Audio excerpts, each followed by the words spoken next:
क्या सिर्फ जय श्री राम बोलने से या जय श्री कृष्ण बोलने से श्री राम जी की या श्री कृष्ण जी की जय हो जाएगी? यदि हमने अपने महापुरुषों की जय जयकार करने के स्थान पर उनके जीवन से हमने कुछ सीख ली होती तो आज हमारे देश का नक्शा और इतिहास कुछ और ही होता। श्री राम जी यदि किसी को अभिवादन करते थे तो क्या वो सामने वाले को जय श्री राम बोलते थे या श्री कृष्ण जी सामने वाले को जय श्री कृष्ण बोलते थे? सभी को नमस्ते। जब से पूरी दुनिया में तथाकथित महामारी फैली है कोरोना नाम की, तब से ही हमने पूरी दुनिया में बहुत कुछ ऐसा होते हुए देखा है जिसकी पहले शायद हमारे लिए कल्पना करना संभव नहीं था। उदाहरण के लिए यदि हम हमारी प्राचीन वैदिक अभिवादन शैली नमस्ते को ले लें तो पिछले 5-6 महीने के दौरान हमने दुनिया के बड़े बड़े नेताओं को, या मैं दूसरे शब्दों में कहूँ तो हग कम्युनिटी के लोगों को एक दूसरे को नमस्ते करते हुए देखा है, जिनके लिए पहले अभिवादन करने का तरीका एक दूसरे को गले लगाना या हाथ मिलाना बहुत सामान्य हुआ करता था, वो लोग भी आज एक दूसरे से हाथ मिलाना या गले लगाने के स्थान पर नमस्ते करना ज़्यादा उचित समझ रहे हैं।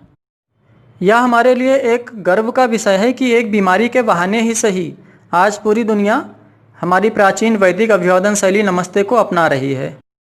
अपनाना भी चाहिए, क्योंकि यदि हम वैज्ञानिक दृष्टि से देखें या नमस्ते शब्द के अर्थ की दृष्टि से देखें तो दोनों ही हमारे लिए बहुत ही उचित है। यदि हम वैज्ञानिक दृष्टि से देखें तो नमस्ते एक ऐसी अभिवादन शैली है जिसमें ना तो हमें किसी के ज़्यादा निकट जाने की आवश्यकता है, ना ही किसी को स्पर्श करने की या गले लगाने की आवश्यकता है, जिससे हमें किसी प्रकार की बीमारी या संक्रामक रोग होने का खतरा बिल्कुल भी नहीं होता। अर्थ की दृष्टि से यदि हम देखें तो नमस्ते शब्द नमः और ते संस्कृत के इन दो शब्दों को मिलाकर बना है, जिसमें नमः शब्द का अर्थ है मैं नमन करता हूँ और ते शब्द का अर्थ है तुमको या आपको। यहाँ पर नमः शब्द में जो विसर्ग है उसको संस्कृत के व्याकरण नियम के अनुसार उसका लोप हो जाता है और वहाँ पे सा आ जाता है। तो इस प्रकार से नमः और ते को जोड़कर नमस्ते शब्द बनता है, जिसका पूरा अर्थ होता है, यदि आप किसी को नमस्ते बोल रहे हैं या कह रहे हैं तो उसका अर्थ होता है कि मैं आपको नमन करता हूँ, वो व्यक्ति आपसे छोटा हो या बड़ा हो। तो आप स्वयं देख सकते हैं कि कितना अच्छा अर्थ इस नमस्ते शब्द का है। यहाँ पर आज भी नमस्ते शब्द हमारे देश में किसी भी अन्य अभिवादन शैली के शब्द की अपेक्षा सबसे ज़्यादा यूज किया जाने वाला या इस्तेमाल किया जाने वाला शब्द है। यदि आप नमस्ते शब्द के स्थान पर किसी अन्य शब्द का प्रयोग करते हैं अभिवादन के लिए तो मैं यही कहूँगा कि आप भी नमस्ते पर आ जाइए। अब तो सारी दुनिया आ गई है तो आप तो फिर भी भारतवासी हैं। नमस्ते के अतिरिक्त हमारे देश में और अन्य कई प्रकार की अभिवादन शैलियाँ या शब्द बहुत ज़्यादा प्रचलित हैं। स्पेशली यदि मैं बात करूँ हिंदू जो समाज है, हमारा जो हिंदू समाज है, उसमें जैसे जय श्री राम बोलना, जय श्री कृष्ण बोलना या जय बजरंगबली बोलना या अन्य इस प्रकार के बहुत सारे संबोधन आपको सुनने को मिल जाते हैं। इनमें कोई बुराई नहीं है, क्योंकि ये सभी हमारे महापुरुष हैं और आज हम जो कुछ भी हैं इन्हीं के कारण हैं। तो हम जय श्री राम बोले या जय श्री कृष्ण बोले, ठीक है, एक दृष्टि से ये भी ठीक है, किंतु यहाँ पर दो बड़े प्रश्न हमारे सामने खड़े होते हैं यदि हम नमस्ते के स्थान पर किसी अन्य अभिवादन शैली का प्रयोग करते हैं या अपने जीवन में लाते हैं। पहला प्रश्न ये है कि क्या सिर्फ जय श्री राम बोलने से या जय श्री कृष्ण बोलने से श्री राम जी की या श्री कृष्ण जी की जय हो जाएगी? और दूसरा प्रश्न ये है कि यदि हम जय श्री कृष्ण या जय श्री राम बोलकर किसी का अभिवादन करते हैं तो जिस समय श्री राम जी या श्री कृष्ण जी इस धरती पर थे, इस धरा पर थे, तो क्या वो किसी को अभिवादन नहीं करते थे? और यदि वो अभिवादन करते थे तो वो क्या बोलते थे? क्या वो भी इन्हीं शब्दों का इस्तेमाल करते थे? श्री राम जी यदि किसी को अभिवादन करते थे तो क्या वो सामने वाले को जय श्री राम बोलते थे, या श्री कृष्ण जी सामने वाले को जय श्री कृष्ण बोलते थे?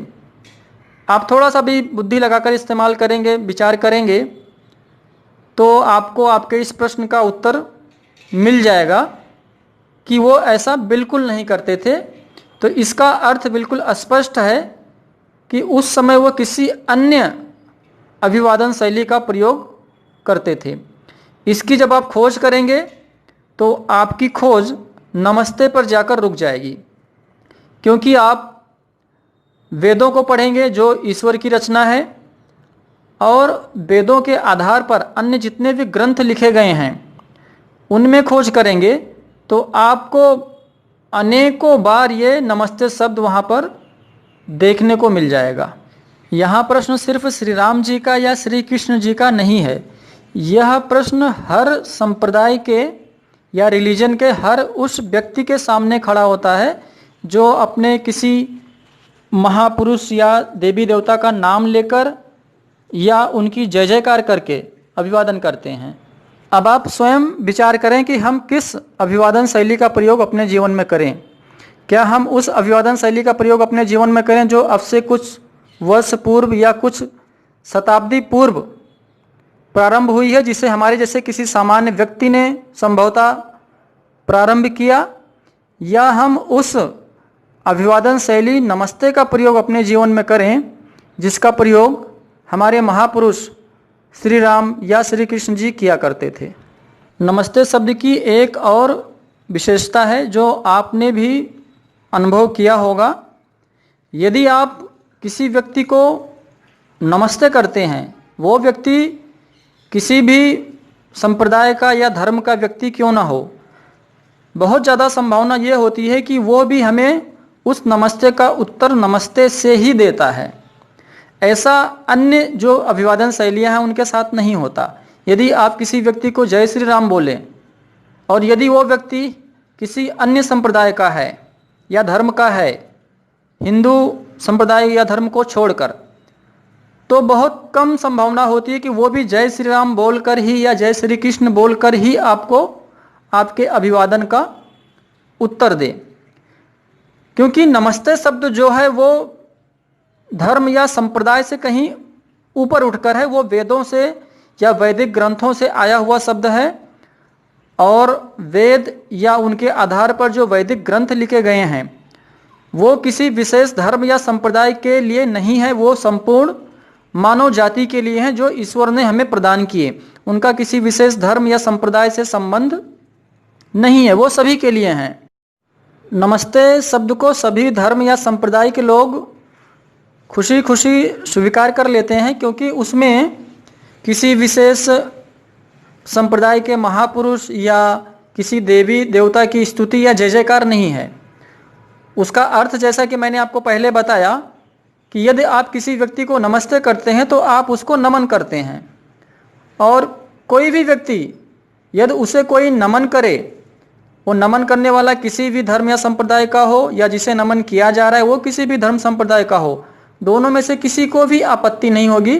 तो शायद यही कारण है कि नमस्ते शब्द अभिवादन के रूप में हमारे देश में ना सिर्फ हिंदू संप्रदाय में, बाकी अन्य जो धर्म या संप्रदाय हैं उनमें भी काफ़ी ज़्यादा प्रचलित और मान्य है।